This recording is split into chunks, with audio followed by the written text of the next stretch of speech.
Oklahoma, should we be concerned? Yes, Oklahoma, I think you should really be concerned. Look, it was 14-12 against a Houston team that just lost to UNLV 27-7.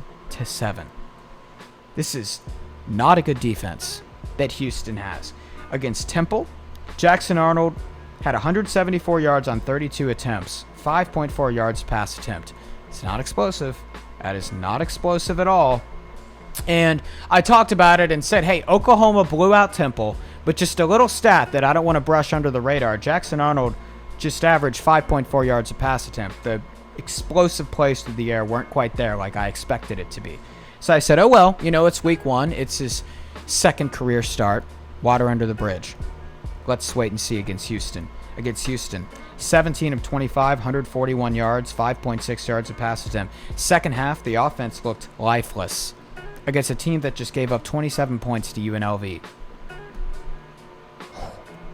I am concerned because that's 2 straight games right there. 2 straight games.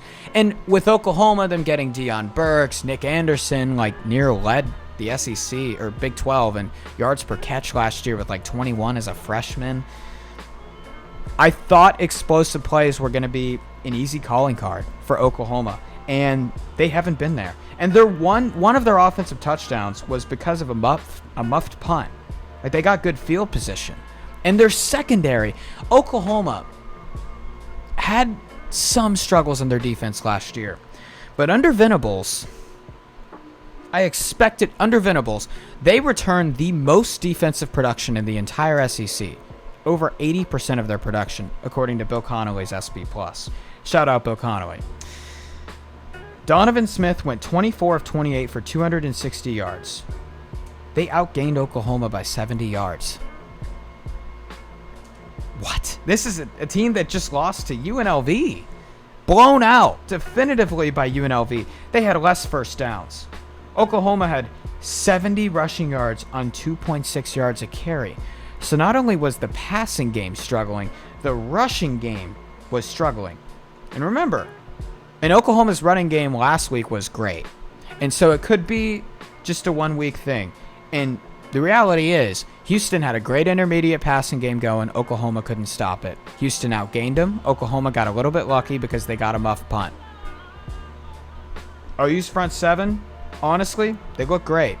That was the best part of the team. They got havoc. They got pressure. They really stopped the run. Houston could not run the ball. But the offense lacks explosive plays. Jackson Arnold, that interception was pretty rough. A lot of his completions, if you watch the game, were just RPO, linebackers crash middle of the field, boom, all of a sudden, 10 yards towards the middle of the field is open, and you can just float it to a tight end because it's wide open. Very easy, very definitive reads. That's what Oklahoma was doing.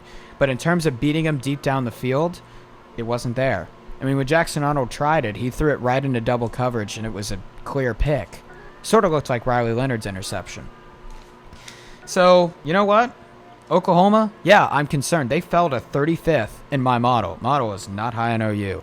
And they've got a road game coming. They've got a home game coming up, and they've got Tennessee coming into town with a lot of momentum.